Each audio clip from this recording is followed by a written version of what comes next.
Ito ang ginagawa natin sa badyan na needle bearing o stick bearing.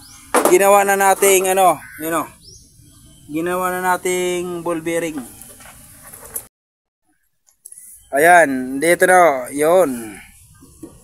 Ito, dati nakalagay dito ay needle bearing o stick bearing, Pero,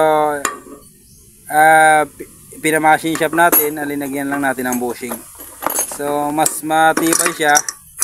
Mas matibay siya kaysa sa stick bearing o needle bearing. Kaya lang, ito, sa tibay, matibay siya. Pero, ito ay dapat iwasan nyo na maubusan ng langis.